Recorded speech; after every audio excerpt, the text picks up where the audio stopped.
Report देख रहे हैं आप और मैं हूं प्रीति नेगी आपके साथ। बुलेटिन की शुरुआत इस वक्त की बड़ी खबर के साथ करेंगे। संसद के शीतकालीन सत्र से पहले सर्वदलीय बैठक बुलाई गई है। केंद्र सरकार ने आज सर्वदलीय बैठक बुलाई है। सर्वदलीय बैठक सुबह 11 बजे से शुरू होगी। आपको बता दें कि 11 बज चुके हैं और ऐसे में अब सर्वदलीय बैठक शुरू होगी। 4 से 22 दिसंबर तक संसद का शीतकालीन सत्र चलना है। कई अहम मुद्दे हैं जिन पर चर्चा की जानी है, लेकिन उससे सबसे पहले देखिए सर्वदलीय बैठक बुलाई गई है, यानी कि जो विभिन्न राजनीतिक दल हैं उनके सांसद इस बैठक में शामिल होंगे।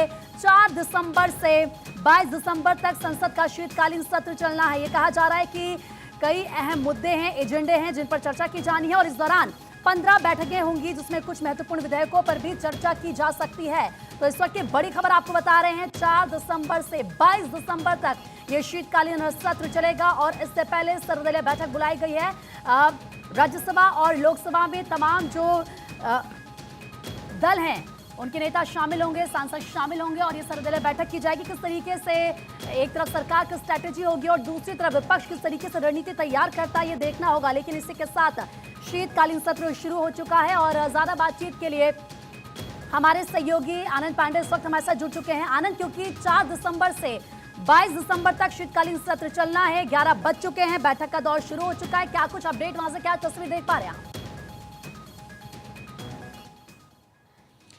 प्रीति, अगर बात करें इस सर्वदलीय बैठक की तो इसकी इंपॉर्टेंस इसलिए भी बहुत महत्वपूर्ण है कि ये 2019 की लोकसभा का सबसे आखिरी पूर्ण सेशन होगा और इसकी अहमियत आप इस बात से समझ सकते हैं कि जैसे ही इसकी शुरुआत होगी और ये पूरे इलेक्शन मोड में सरकार चल रही है तो उसको लेकर आप देखिए नेताओं का पहुंचने का सिलसिला शुरू हो चुका है। आप देखिए नेता सदन राजनाथ सिंह मेरे सामने से अभी गुजर रहे हैं और अब कुछ देर में ही वो बैठक शुरू होगी। लेकिन इससे पहले ये भी है कि जब पहला सेशन के पहला दिन शुरू होगा उस वक्त एथिक्स कमेटी की वो रिपोर्ट रखी जाएगी, जिसमें हमारे सूत्रों ने पहले दिन ही बताया था कि उसमें महुआ मोइत्रा को सस्पेंड यानी टर्मिनेट करने को लेकर अपील कर ली गई है, जिसके चलते सबसे पहला अध्यादेश यही आने वाला है जिसको लेकर उसको टर्मिनेट किया जाएगा। उसको लेकर विपक्ष जहां तक हंगामे कर सकती है उसको लेकर पहले ही विपक्षी पार्टियों की बैठक बुलाई गई है, जिसमें तमाम चीज़ों को लेकर एजेंडा बताया जा सके, विपक्षी पार्टियों को उनसे सहयोग मांगा जा सके, क्योंकि आखिरी सेशन है, इसको महत्वपूर्ण और शांति की तरह चलाने को लेकर सरकार कोशिश कर रही है। और उसके साथ साथ सबसे बड़ी बात यह है कि भारतीय दंड संहिता यानी आईपीसी सीआरपीसी को जो शुद्ध देशी फॉर्म में गवर्नमेंट ऑफ इंडिया लेकर आ रही है वो भी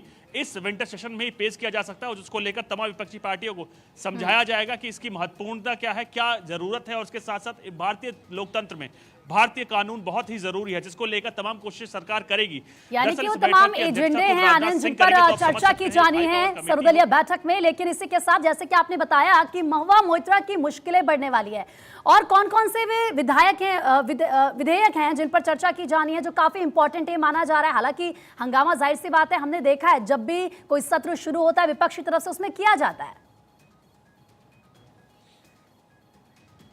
जी बिल्कुल, कई ऐसे एजेंडे हैं जिसके तहत सरकार चाहती है कि उनका सही विपक्ष का सहयोग मिले और प्रॉपर तरीके से विंटर सेशन पूर्ण हो सके।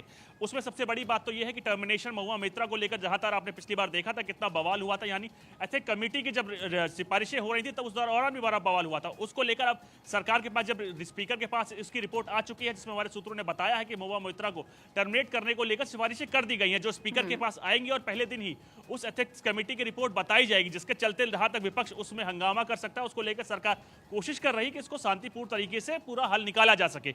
और उसके साथ साथ आपने देखा होगा पिछले ही सेशन में लाया गया था इंडियन पिनल कोड यानी इंडियन ऑर्डिनेंस, तमाम वो चीजें थी जिसमें सीआरपीसी और आईपीसी जो अंग्रेजों के शासन के दौरान बनाई गई थी उसको भारतीय रूप में दिया गया था, तमाम चीजों को अबेंड किया गया था। तो उसको लेकर सिलेक्ट कमेटी के पास वो बिल गया था, उसके बाद अब फिर विंटर सेशन में वो बिल लाया जाएगा।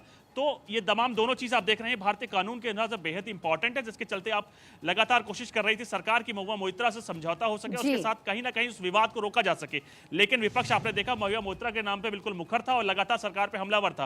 उसको लेकर सर्वदलीय बैठक बुलाई गई है कि कोशिश की जा रही है कि तमाम समन्वय बनाया जा सके, विपक्षी पार्टियों को समझाया जा सके, महुआ मोइत्रा को उस मामले को आगे बढ़ाया जा सके। उसके साथ साथ ये तीनों बिल जो कि मिनिस्ट्री ऑफ होम अफेयर्स लेके आने वाली है उसमें भी सरकार विपक्ष का साथ मिल सके और प्रॉपर तरीके से वो बिल पास करके एक्ट बन सके। क्या विपक्ष का साथ इन बिलों में मिलता है या नहीं, या विपक्ष की तरफ से क्या स्ट्रेटेजी तैयार की जाती है सरकार को घेरने के लिए? बहुत बहुत शुक्रिया तमाम जानकारी देने के लिए।